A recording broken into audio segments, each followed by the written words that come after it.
those of you who are just learning about the Comm Lead program, I want you just to know that it's a graduate program at the University of Washington. We have over 50 professional faculty members, hundreds of students, and we offer communication degrees in digital media, communication leadership, and communities and networks. And so if you're interested after this panel, as I'm sure you will be, it's a wonderful collection of our alums. To learn more about the program, please feel free to reach out to us at the email that Millie's going to be putting in the chat box now. Or I also invite you to attend an information session, and we've got one coming up on November 13th. And that session is going to be one where if you are in the Pacific Northwest and would like to attend on our Seattle campus, it will be held both in person and on Zoom. And so Millie's also going to be dropping in the chat box a way for you to sign up for that event on November 13th if you'd like to learn more about the program after the panel today. So with all that being said, thanks, Millie, for putting those things there. And let's continue on with our conversation today. So the panel, as has been promoted, is in career paths and communication. And we have invited three of our distinguished Comm Lead alum who can tell us a bit more today in the course of the conversation that I'll conduct, and then with our Q&A with all of you, how they've navigated their careers in the years since they graduated. And so to start, I would love for them to introduce themselves now. And so Lisa, Andrew, and Smridhi, along with sharing your current job title, where you work, and perhaps where you're joining us from today, since I've asked others to do that, if you could also share what your undergraduate degree was in, because I think it's always interesting to see the kinds of undergraduate degrees that end up in a professional graduate program in communication, and then also which degree you pursued at Comm Lead.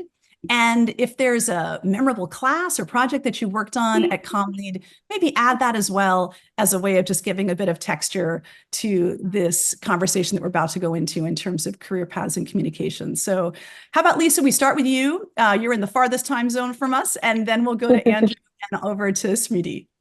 Sounds good. Thanks, Anita. So hi, everyone. My name is Lisa Kennelly. I am based in Stockholm, Sweden. So it's about 8 p.m. here. I am actually from Seattle originally, where UW is. I grew up there. And currently I work at a company called Klarna, which maybe some of you have heard of. It's a buy now, pay later company. Basically, when you buy things online and you see an option to pay, Klarna is the pink one with the K that you can use to choose how to pay. And I do product marketing strategy at Klarna. I've been here for about 2 years. And let's see, my undergraduate degree was in American history and literature, actually. And then I took a few years off, and then I enrolled at, back then it was called MCDM, not Comm Lead. So this is in the 2010 or so. So I guess my degree in it was just digital media, right? I think it was, correct. I don't know if we had tracks back then. Yeah. You're right. You were part of the program when we had one degree, the Master of Communication in Digital Media. In digital media, exactly. So that's what my degree is in. And let's see, a class that that really I always think back to and was really powerful at the time was called, I think it was called International Trends in Mobile Marketing. I think that's what it was. It was taught by a guy named Jamie Wells. And that's what I ended up working in. I ended up going into a lot of mobile marketing, and I kind of never made the connection until like years later. So yeah, I mean, it just, we looked at, like, it was really almost like a business school style class. And we looked at a lot of like case studies and understood how mobile marketing was working in different countries. And it was just like really kind of blew my mind. So yeah, anyway, super happy to be here. I can flip it to perhaps Andrew. Perfect. Thanks so much. Yeah, thanks. Hi, everybody. My name is Andrew. I work at Google, and I'm based here in Seattle. I was a English undergrad, and I joined the Comm Lead program in 2013, and I did the MCDM track. I have two favorite memories from the program, or favorite classes. One was Brian Marr's marketing fundamentals class. Does he still teach that one, Anita? Or he doesn't still, he still does independent studies, but but yes, he's very much, I mean, his legacy still lives on in the marketing track for sure. It's one where I still refer to my notes. I have some of the saved things, and I come back to them time and again. And then another one was Rob Salkowitz's transmedia storytelling class. One of the fun projects I did actually turned into, this, like, the classes, you create a sort of transmedia project, which is a story told through different forms of media.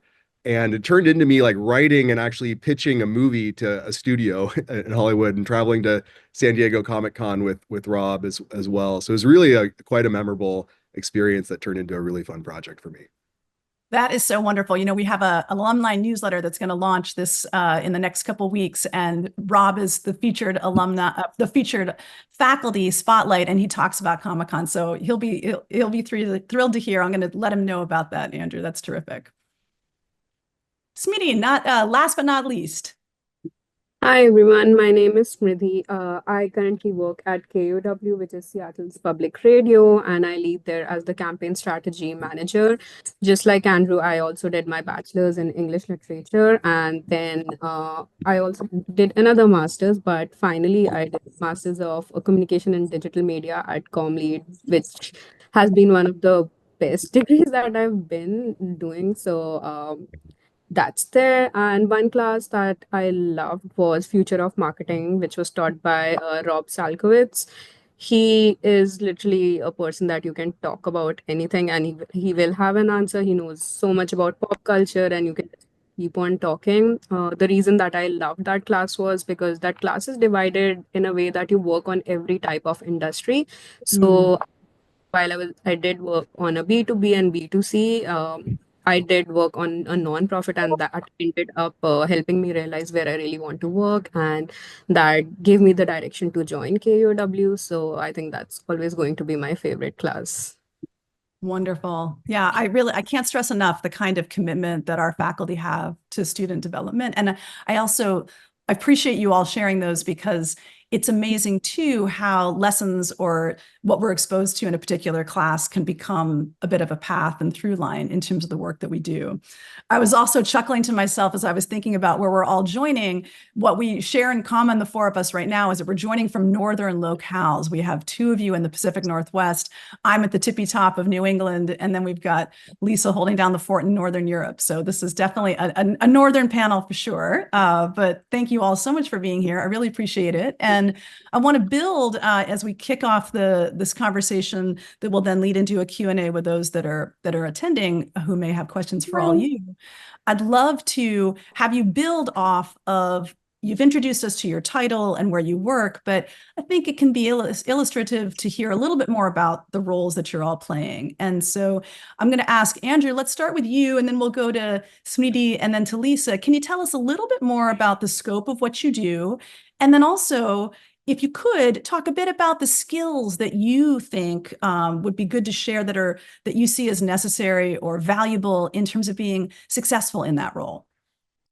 Yeah, absolutely. So Google is a big company. I'm specifically focused on Google Workspace, which is the suite of tools, Gmail, Google Docs, Google Sheets, Google Meet. I know we're on Zoom today, but I hope you use Yes, sorry about that. And specifically, I'm focused on getting SMBs, small and mid-sized businesses, and startups to adopt it. So my title is Senior Demand Campaign Manager. Within marketing and kind of within our marketing org, at least, there's sort of growth marketing, which kind of focuses on like self-serve website channels, and then demand marketing, which focuses on kind of building pipeline and leads for sales. And basically any like kind of larger size company that would want to use Workspace would talk to a salesperson at some point. So I'm accountable for like a pretty big segment, which is small, mid-sized businesses and startup companies. And also it's fun because it's a global role, and Google has regional teams that I get to work with around the world, which is a lot of fun, where I get to learn about the needs of the Asia Pacific area versus EMEA and kind of all around. So it's a very fun job. My background is kind of unique for Google in that I worked at startups for about 8 years, and I was actually a small business owner as well. I had a side hustle that kind of turned into my marketing agency, and we had about 5 employees. And most people at Google, like they look at me like, what? You were at startups? Like everybody, like almost everybody either has been at Google a long time, or they came from Amazon or Microsoft or another kind of big tech company. But I'd say that that background and working at startups prepared me a lot for the role, because not only is I worked at the company that I market to, so I think a certain amount of sort of customer empathy, but also that when you work at a small business or a startup, you get to wear a lot of hats. You kind of get to do every type of marketing. And that's what I kind of get to do here. I do events and webinars and ad campaigns and a whole planning strategy and all sorts of kind of different marketing functions, customer case studies. So it's fun that I get to do a lot of things, and kind of some of my background at a startup sort of prepared me for the role. That's wonderful. Thanks for that answer. Appreciate it. Now over to Smridhi. How would you answer that? So I lead the omnichannel marketing strategies for KUOW. My field is a little different because I talk to donors and I don't have anything that I sell. I'm talking to people on the basis of you need this news. We are covering everything in the Pacific Northwest, and this is a part of your community, and we will exist only if we have your support. So some of the skills that are very important for this role is making sure you understand how storytelling tone and wording changes as you move from one channel to another. One of the biggest channel that I have is radio, and I write scripts and I write a lot of things and pitches for on air, but at the same time I manage the email strategy and we are doing digital ads as well, which also makes me worry about, okay, now I have 500 words and now I have like 50 words and 20 seconds to talk to people. So storytelling really becomes important in that case, and a major part of my role is project management. I coordinate with about 5 to 6 teams for every campaign, and making sure that you can develop those interpersonal skills and you are aware of how your work might get hindered if some team is not able to meet the deadlines, and how will you communicate about that becomes a key skill that you need for this job. And apart from that, another thing would be data analysis, because donor management is a little weird. People are allowed to not give their data but still be a member of KUOW. We won't know how old they are, where they stay, but I still have to talk to them. So you need to learn how to read that data and understand if it makes sense to send them an email or a direct mail, and maybe I can have some cost saved because I can just send them an email and not a direct mail. Being a part of a non-profit, I have to think a lot about how much money we have and how can we save it. So those three things I would say are the main essential skills that you require to be a campaign strategy manager at a nonprofit. Nonprofit.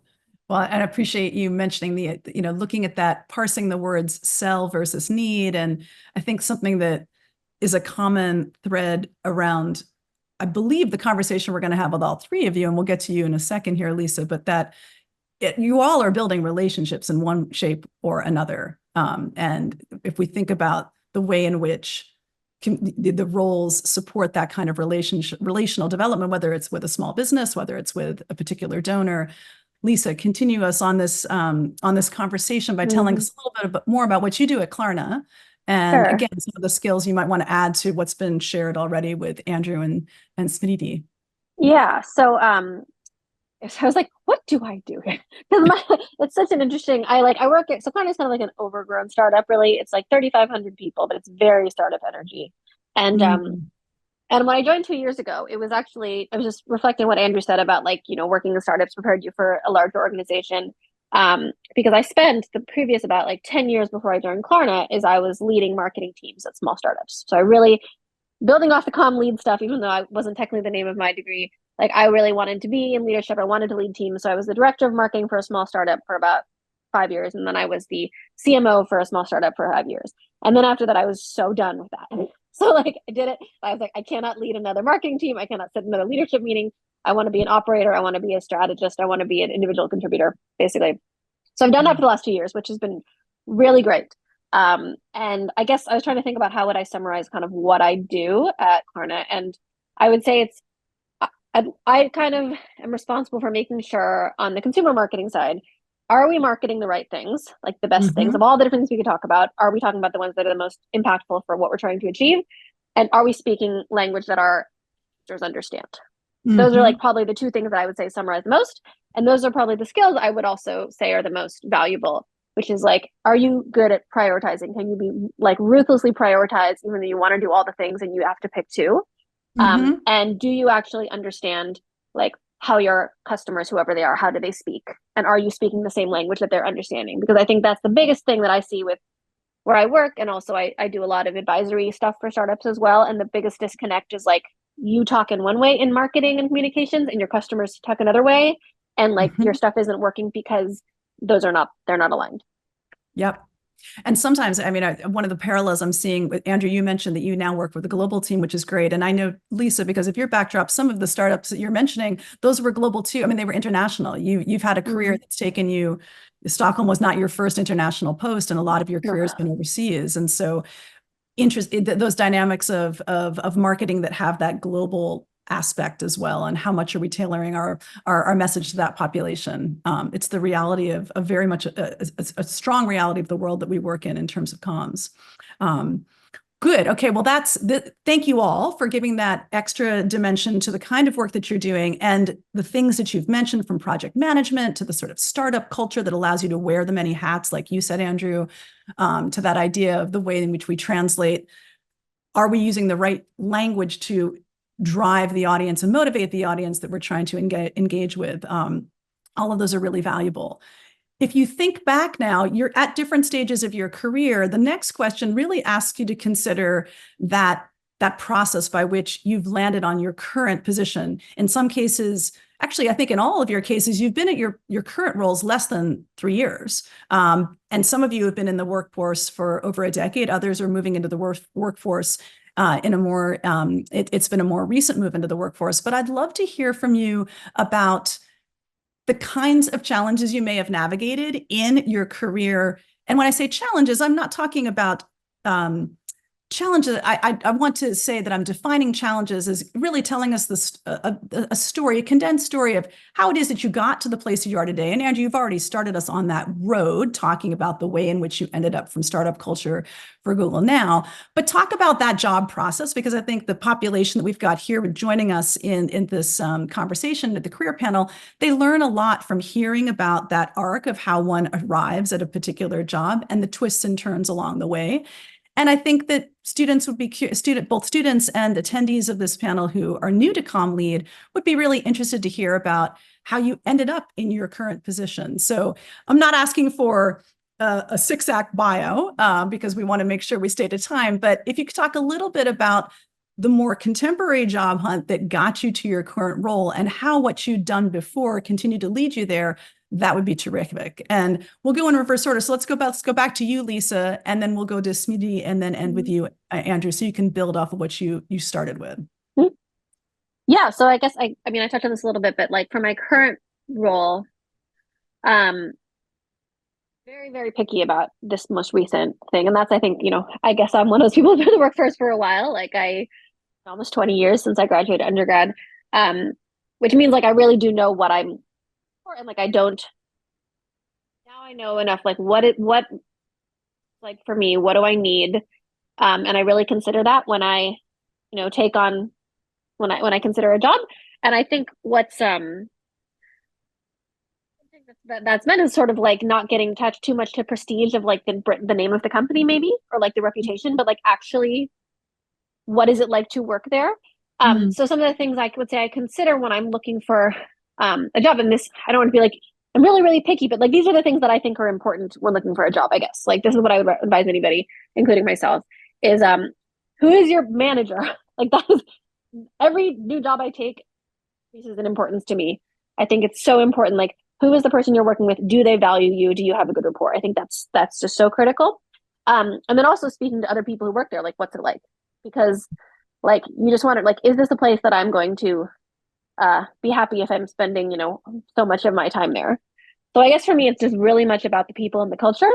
And then like the other big thing is the work interesting and challenging. Because something I've also noticed is that like, you get to the point where maybe people are recruiting you or reaching out or whatever, or even an interview, and they want to see like, what have you done? People always tend to look at like, oh, you've done this. Can you do this for us? Like the same thing.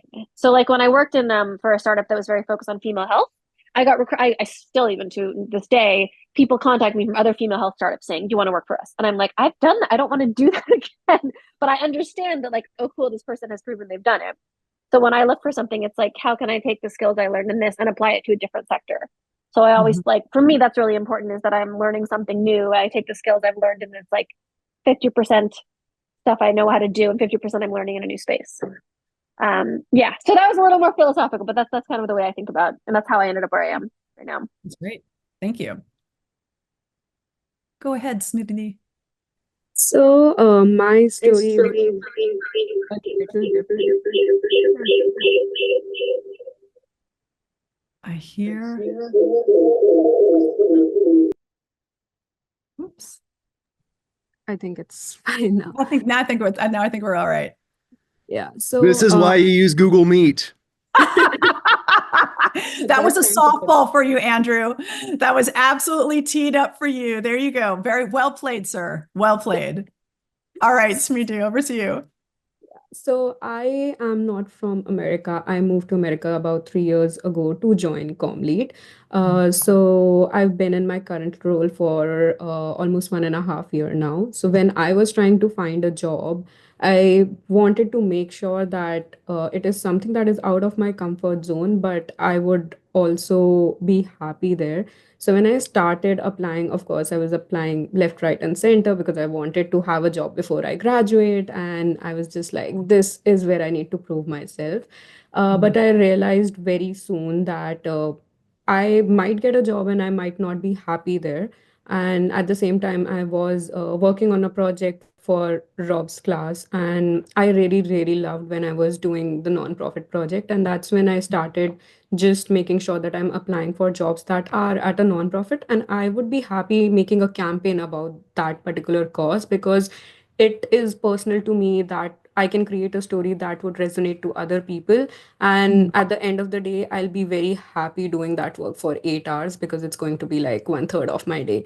So that's when I started segmenting and started applying way more to like non-profits. I would apply to other jobs which would be very philanthropic to in a corporate world, but more to non-profits. And then I found KUOW, and I also consulted with Ekin, and then Alex, because they also worked with people who were at KUOW previously, and I got to know more about how the work culture is. Do they really care about people there, how teams work? And I could get a word about it and be sure.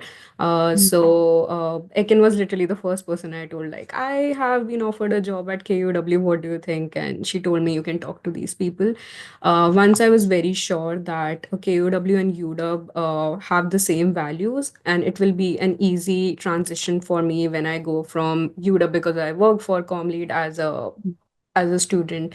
It just made more sense to me, and that's how I kind of landed there. But I think the pivotal point for me was to understand that nonprofits is where I want to go. And even if I spend more time applying to every other field, when I have an interview, I might not be able to perform that well because my heart has a calling for something else. Yeah. I appreciate you mentioned both Ekin Yashin and Alex Stonehill. Ekin's the director at Comm Lead. Alex is one of the associate directors. And generally, there's such a value in seeking out mentors. And I know, Lisa, that's something you now do within the greater Stockholm area. But that idea of how do you, in all of our career journeys, the role of mentors and being able to bounce ideas off of people, whether it's former faculty members at Comm Lead, or in this case, part of the leadership team, it's so valuable to get that kind of insight when considering job offers and culture, organizational culture. So thanks for that answer. And now over to Andrew. I just wanted to say, I just want to say also, like, Anita is not saying that, like, I have called on her so many times in my career when I have a job question. And it has been a pleasure. I got a new job. And I gotta say, that is one of the greatest things about teaching at Comm Lead is we get to hear about these continued triumphs of our alums. So I can't underscore enough how great it is to hear from alums and hear what they're up to because it's the best. So thank you for keeping me updated. Negotiate for a job for a higher salary. Oh yeah, we can talk. Yes. That maybe that can be your valuable job tip negotiation at the end here. Anyway, I just remember that. So Andrew, how about you? Yeah, for sure. So I guess the original question is kind of about challenges we faced as we've Yeah, and how you got to your I'm current role. going to also. caveat this with I'm not saying any of this is advice and don't try to replicate it. It's just like been my experience here. Absolutely, your story. I've never ever gotten a job that like just through an application portal online. I've had about like I've been in the workforce since 2009, 2010, Mhm. and I've had about 5 real jobs, and I had my own company for a bit. And every one of them, I had some relationship with either the hiring manager directly, or I knew somebody who could influence the hiring process, Mm. or somebody reached out to me who I had worked with previously. And that's basically like all the jobs was like one was, I had some relationship when kind of like some inside thing. So sometimes I get folks who are asking about like a job portal or like something, and I'm like, yeah, sure, I'll try and help, and I wish you the best of luck. And I'm sure a lot of people are hired that way. But the more you can get, relationships with somebody at the company directly, the more you stand apart. I've also hired, I was just counting, probably about 10 or so people in my career. I've hired folks onto teams or been the direct hiring manager. Yeah. And I was just kind of like 6 of them are people that I had um, worked with before or somehow knew or had a really, really strong trusted referral. I Mhm. think 3 of them were comm leaders as well. So that's like, so I've hired some comm leaders, but so definitely use the comm lead network in your career. I think that was like a really, really good benefit for it. If I think back to like how I got at this current role with Google, it was um, it was through somebody who I had worked with previously at a startup.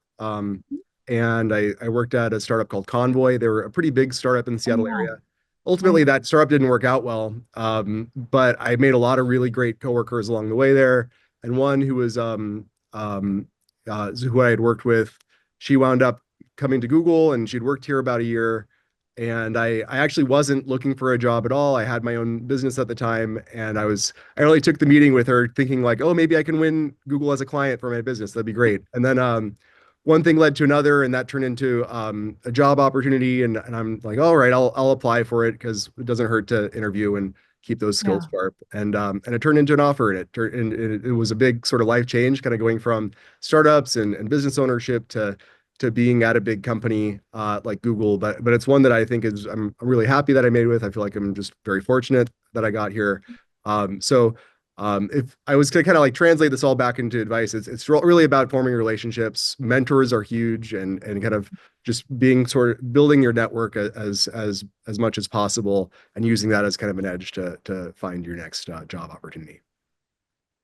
Yeah, there's something about your story too, Andrew, about we never know, just because we've encountered someone in one particular professional environment, you never know when 2 years, 3 years, 5 years in an entirely new professional environment, that relationship will have purchase. And so I think that's an important message for us to share, is that our relationships compound and accrue over time. And just because you worked with someone at Convoy doesn't mean that down the road there aren't doors that open or opportunities that present themselves in all of our cases because of maintaining those relationships. So I think that that's such a valuable piece of food for thought for us to consider within this panel. And the next question that I'd like to ask, I really actually see it. I'm going to take a page from Rob Salkowitz in The Future, an idea of asking you all to be a bit of a futurist for me is you're all working in different environments. 2 of you are in the private sector, 1 of you is in the nonprofit sector. But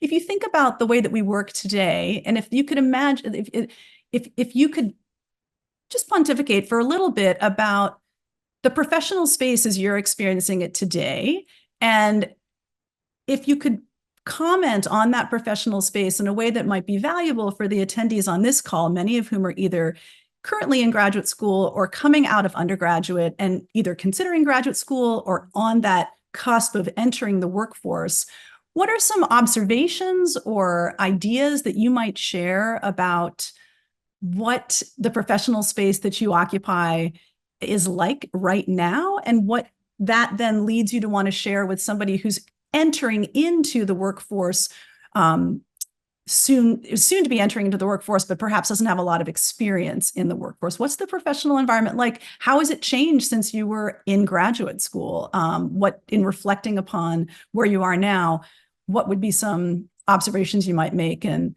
Smridhi, let's start with you, and then we'll go to Andrew, and we'll end with Lisa. So for me, it would be like how I looked at community and how I look at it now. So Mm, usually my undergrad degree was more of like we look forward to our mentors and seniors and would ask them for advice. But Comm Lead is a place where your juniors are not really your juniors. Everyone can sit in the same class. So you need to look at everyone in that respect and try to make them a part of your community and be approachable to everyone, because mm, today I might have something of value to give to them, tomorrow they might have something for me. So just being able to like unlearn the meaning of community here has been like a big learning for me. mm, Even professional network, I see like there is a hierarchy for sure, but there is value in my opinion, and I can go and talk to my leadership or board of directors, and they will listen to what I have to say and then have a discussion about making a decision. So kind of it has been a learning curve for me when I say like what is community, how do I unlearn and learn it, and how do I apply it in my professional setting. uh, I might end up finding my next job because of how I look at it now versus mm. how I used to look at it when I entered US 3 years ago. So uh, I'm still learning a lot about it.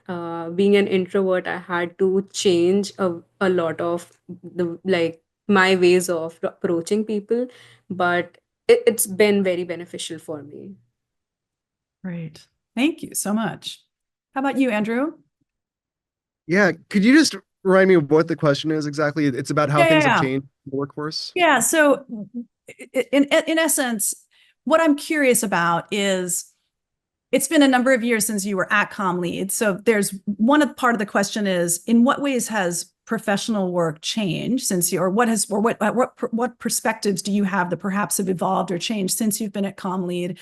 And even more expansively, as you look at the professional environment that you occupy now, are there observations that you have that you think it would be good for someone who's in that junior nascent stage of career to hear from you that would help them consider the kind of professional world that they're going to occupy, given how much things have shifted even just in the last 4 years?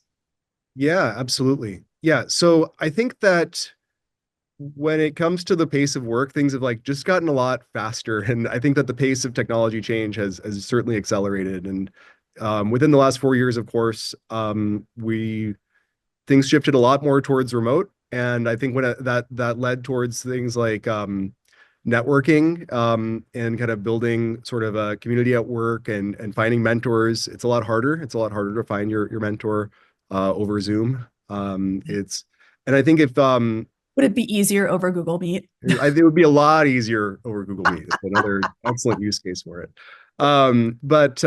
Yeah, so I think that if a lot of success is showing up and trying to trying to find a way to sort of break through and meet people and do things in person when possible. I think it is a way that still kind of is an important way to kind of build meaningful relationships.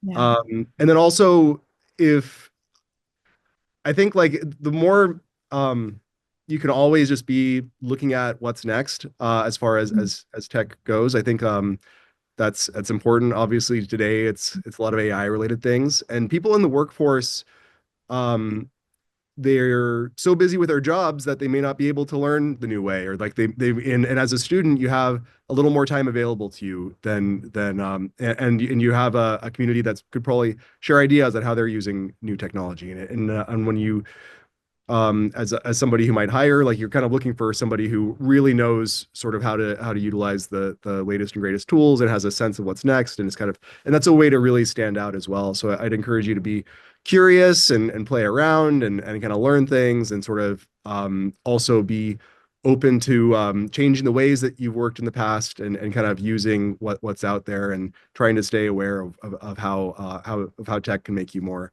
efficient with your job.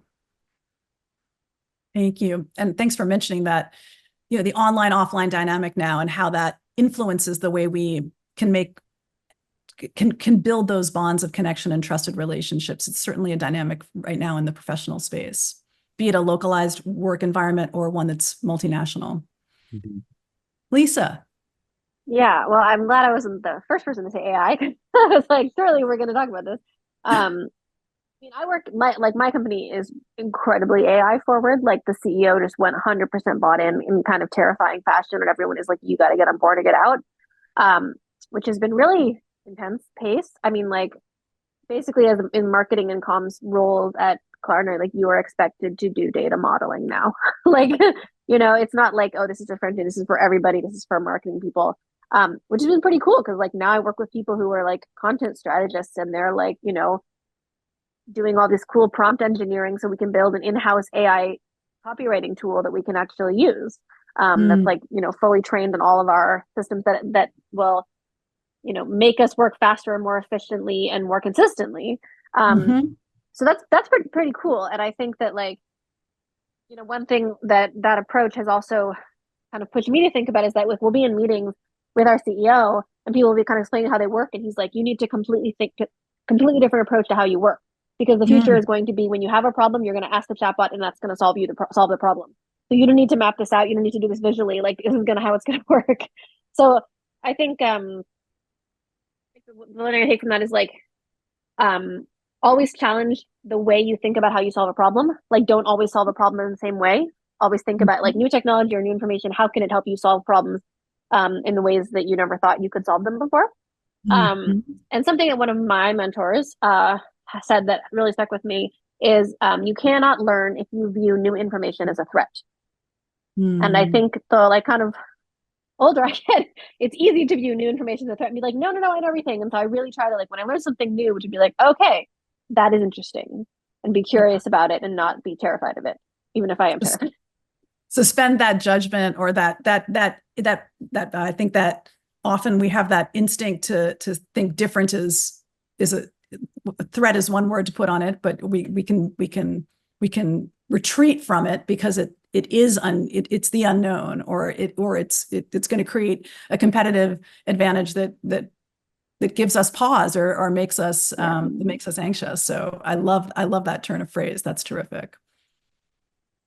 Wonderful. Well, before we move into actually this, it's, my final question, I'm actually seeing mirrored in many of the kinds of questions that I'm getting in the chat. And so what I'm going to do is we'll transition now into the Q&A portion, and I'll bridge the kind of question that I was going to, my final question for you all, because it is echoed in a number of the messages that I'm seeing in chat, which is, we've got a number of folks on the call who are either pivoting careers, and that's part of what either drew them to graduate school or is drawing them to graduate school.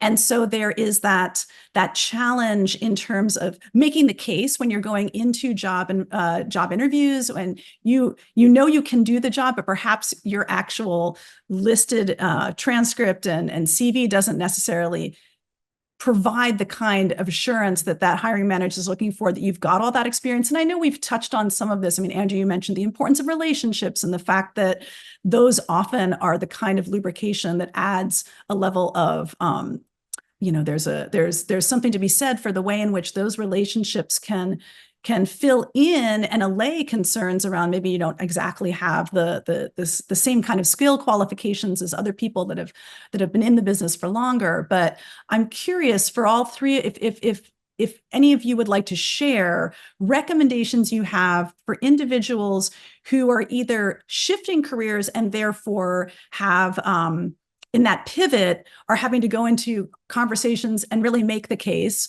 or perhaps they're in that nascent phase of their career, and so they don't have a track record in the same way that more established candidates do. What are some pieces of advice for how to go into those conversations with a level of either confidence or strategy when it comes to making the case, and that you're asking that hiring manager to take a little bit of a chance on you? Any ideas from the three of you about ways in which you can approach those kinds of conversations and be successful? Do you have experience in that? So I think because for me, I think I've been the most recent graduate and it's very new to me, I would say. Two things that really, really helped me was I made friends and we used to do a lot of mock interviews with each other because all of us were in the same boat, right? So we could understand that if like if I ask you a question, you could see like what's missing when I answer that, what could be added. So we took that in a positive manner. We took that criticism and we worked on us a lot. So all the skills are transferable, and I know that because if I am managing a project or if I'm managing a campaign, I know it's kind of the same thing. I just need to put it in the best words possible. And my Mhm. friend who's in the same boat would understand and let me know, okay, this is where there is a huge gap and you need to reframe it. So I just created that circle around me, and we used to do like weekly mock interviews. Whoever had an interview would really dress up, be on proper time, sit in a Zoom call, because the environment really helps, because we are not doing like in-person interviews. And sometimes that pressure, if you already go through it, it just helps you and you feel like, okay, I've done this before. You have AI, go use ChatGPT, have your set of questions ready, and tell your friend to grill you on that as much as possible. Your friends can grill you and you won't even feel bad about it. But if an interviewer is doing that, it's way more difficult because you don't know this person, you are scared to answer, and you really need this job. So, uh, having those mock interviews, being able to see where the gap lies, just helped me. And I was just going to people who were happy to help me. And sometimes I also did it with friends who are not from comms. So, because for them, I'm speaking a foreign language and I'm trying to explain them what I did. If they don't understand it, the person who is basically hiring me, if they're not a direct hiring manager, if they're just HR, they might not understand it as well. So you need to learn how to speak in layman language. You need to learn how to speak as a marketing professional, and that just helps you to understand, okay, I've been doing this for 3 4 times. Here's where I'm still lacking my skills and I need to work on it. That is one thing that worked for me. That is one thing that worked for my friends as well. So it's just something that I really advise everyone to do. Yeah, you cannot overstate the importance of prep. And preparation is so key in the job quest space. And I think that I love the idea of being able to create that trusted circle, because it's a performance. It is absolutely a performance. And we don't expect actors to walk the stage without spending a lot of time with scripts so that they can embody that role. And I think that seeking work is no different. It's a performance that requires keen attention. And like you also said, Smridhi, and there was a question actually in the chat because someone noticed that you mentioned that you're an introvert. And I would imagine that that's also a part of how you prepare for putting yourself out there, because that's an additional hurdle. And then there's the cross-cultural aspects. But the more you prepare, the more comfortable, and then the more experiment or improvisational you can be in the moment. So I really appreciate that answer. Anything you'd like to add, Lisa, and or sorry, Smridhi, if you'd like to follow up on that. Right. I just wanted to add that I'm an introvert, and when I say that, and I also say I'm a marketing professional, people are like, "Are you sure?" And I'm like, "I love my work. I've been doing that for 6 years, but I am an introvert because I can just switch from an introvert to an extrovert when I'm working. But interviews, when you're meeting somebody for the first time, is a scary experience. So I try to do it with my friends because I don't really mind what they tell me. I'm like, okay, I'll just accept it and I'll work harder on it. So make friends and just trust them with it. Yes. I was just thinking, I was like, usually I'm like advising the hiring person on how to do this stuff and not the person being hired. But I think the the flip side of that would be going and prepared with like specific examples of times when you have like solved a problem, run into a challenge, dealt with somebody with an opposing viewpoint. Like all of those things are situations you will encounter any kind of job, regardless of your skill set, right? So like honestly, I think it's less about like, do you have this perfect marketing CV or whatever, and more just like, tell me how you solved a problem. Tell me when you led a project. Tell me when something went wrong and how you handled it. Like, I want to hear how you handled those things. So if you have all like examples of that in any sphere you worked in, and they're very specific, and you can like tell that story succinctly, I think that like if it's a smart hiring manager, they're going to value that skill more than like, here's my shiny marketing experience. And Lisa, how would you, one of the questions that I think I want to add to this is a lot of folks have not had full-time work experience. And so they're looking at going into these they're looking at going to these job interviews.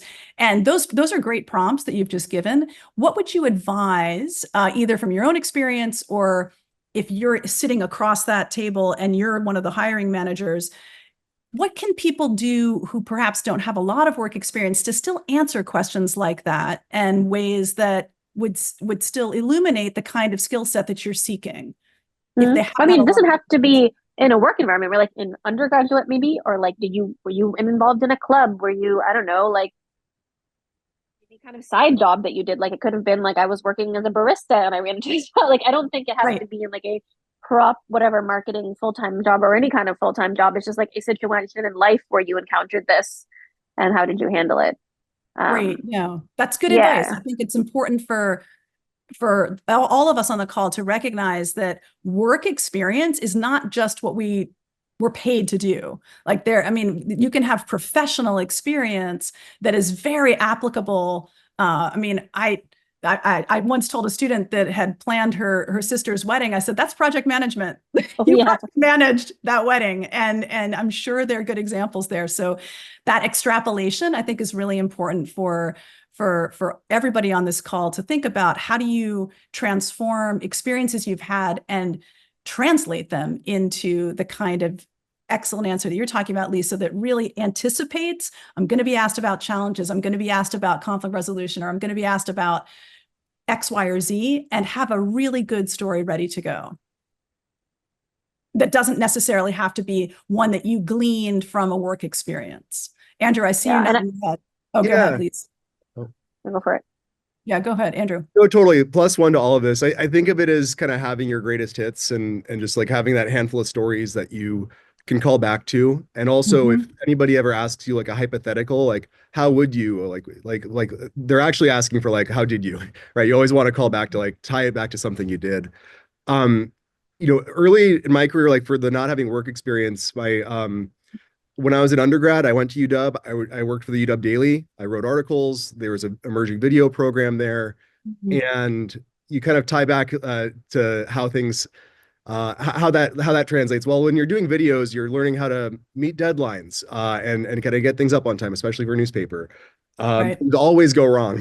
There's always something like that doesn't work out as you should. So there's always that kind of stuff. And then also like hobbies, I did a lot of filmmaking, just like personally with like, micro budgets, trying to find like freelance actors. And there are things like where you just assemble things, you build a portfolio and it doesn't have to be film. It could be, writing or blogging or just putting stuff out there, creating. There were blogs I did for, I don't know if Flip the Media is still a blog, but that was like a Comm Lead blog at one point. And there are all sorts of like things through this program that you can do to build a portfolio, both through your classes, with fellow students as a hobby, through other kind of extracurricular type activities like blogging or videos, and just showing that you're making stuff and sharing stuff, and that you have a sense of how to tell a story. You have some materials that you can point back to as things you accomplished. Yeah, excellent. There's a question in the chat around mentorship, because that's something that came up in our earlier conversation. And the question, though, is specifically around how do you best leverage a mentor? Now, some of you have been utilizing mentors. Some of you are now in mentorship roles yourselves. How might you answer that question? What are some best practices when it comes to the way in which a mentor can really help facilitate and motivate one in a career arc and a career path, job hunt?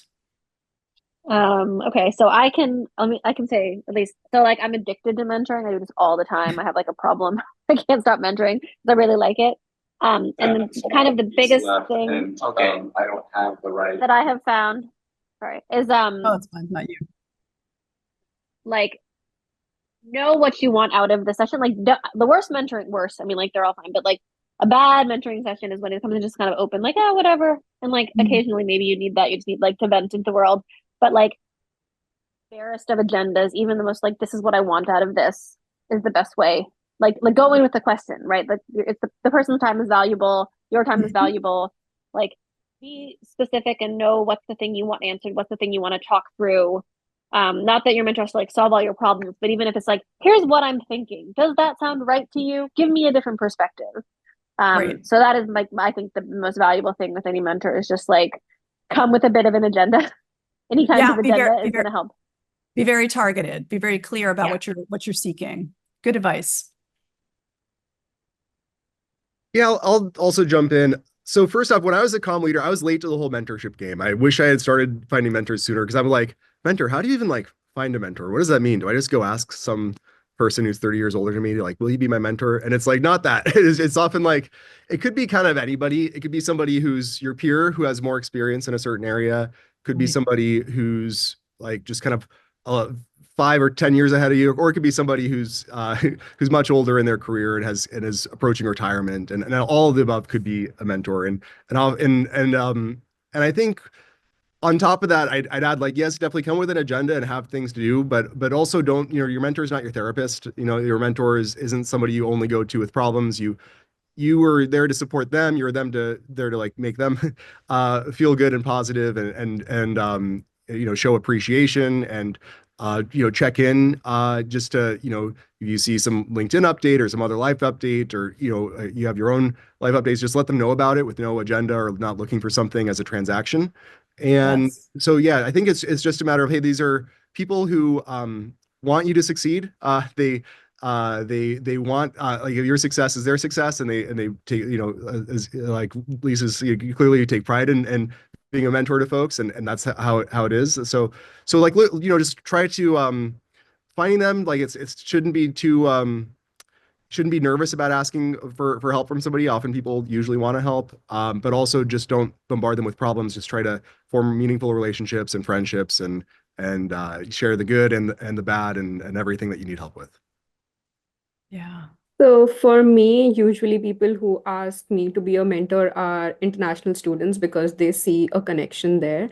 And my first session is always just to go and like listen to them. I'm just here to listen and understand the person because I'm not a therapist for sure. But at the same time, it's like if I don't understand where they're coming from or where do they lack confidence, it is difficult for me to even mentor them. So first time I meet them, it's just like a coffee and trying to understand who they are, where they're coming, what's their background. And because as soon as I start listening to them, I just have like a way of having a lot of bullet points. Okay, this person is great at maybe project management, they are good at content, they are very skilled in designing or something like that. And then when the next time we meet and they have questions, then I can throw those bullet points back at them. And then I'm like, but you told me you're great at content designing and you told me about this and that. So it's kind of like for me, it's more about building confidence in them because we come from other countries and they're trying to, it's not just job, it's also about trying to fit in the new culture. It's also trying to understand Seattle in the same way that everyone else does, because you don't want to feel like you are left behind because you're not from here. Like, oh, I don't know about Rainier that much, or I don't understand the craze about kayaking. And if the interview starts and you're just trying to have a small talk, what do I say? Like, I don't know how to kayak. I just can't go in water. So I've tried to build conversations on those ways. So I'm more of like trying to build their confidence. And then if they still need me for interviewing or stuff, I'm more than happy to have like a mock interview. But my mentoring is more about how can you navigate through all of this while you're trying to make friends, be okay with not being homesick, not missing out on things, and then let's talk about career if you still want to. So it's been a little different in my experience. Well, but I'm so glad that you mentioned the international dimension, Smridhi, because there was a question specifically around being an international candidate when looking for jobs in the United States. So you really, I appreciate this answer because it was one where you bundled both the question around mentorship, but one that also spoke specifically to that dynamic. And I will encourage everybody on this call as we're moving towards the top of the hour. I have asked all of our esteemed panelists about follow-up contact. And so Millie is going to put all of your LinkedIn, your LinkedIn pages in the chat so that people could have a chance to connect with you, to follow you. Andrew, I loved what you'd said about the way in which we can continue to weigh in on one another's lives. And LinkedIn is an excellent environment to be able to see what people are up to chime in, to follow people that we admire, to look and create the kinds of online communities that exist around the kind of work that we're interested in. And time and time again, throughout all the 15 years of classes I've taught at Comm Lead and the kind of guest speakers I've brought in, people speak so often to how valuable it is to be able to, in environments, whether it's online or offline, show that interest, engage, ask questions, educate yourself on the kinds of trends and individuals and dynamics that are in play within the fields and the corners of the comms professional landscape that you hope to inhabit. And being a good student of those conversation pieces. You talked to me just now about, how do I make small talk? One of the things that I always do before, when I was in those junior phases of applying for positions, is just you research so much about what is happening with this particular institution, what's happening with this particular person who's across the table from me, and how can I come into that conversation with a pocket full of possible conversation starters. And we have access to that content now in just breathless ways. And so being able to utilize it in very genuine and conversational manners really gives us advantages in the way that we build those relationships around career. So thank you so much, Millie, for putting those into the chat. Thank you, Lisa. Thank you, Andrew. Thank you, Smridhi, for these answers, for sharing bits of your stories, for helping those of us on this call to learn and brainstorm a bit for each of our own career developments, how we can approach the kind of work that we want to do, the kind of approach that we can take in terms of developing those mentorships, seeking out those relationships, and being good students of our own career passions. I mean, I think it's important that as we close this conversation, we recognize that part of the joy in career development is becoming a good student of what makes us feel most curious, most purposeful, and finding the environments that align with what makes us feel like we are adding that purpose and our gifts to the world. So I thank all three of you for being here. I want to remind everybody on the call that Millie's going to be dropping in information about that open house on the 13th if you'd like to join us. And there's good information on the website. As I said, our YouTube channel is full of excellent content, and this will be up there again so people can refer back to it if you missed a pearl of wisdom that Lisa or Andrew or Smridhi dropped. You can go back and take a look at it. But at this point, I just want to thank everyone for being here, especially our three esteemed alums, and look forward to future conversations with Comm Lead community. So thanks so much for being here. I'll stick on to the call if people have questions, but for others, follow up with these wonderful alums on LinkedIn. And again, thank you so much for being here. Thanks for coming.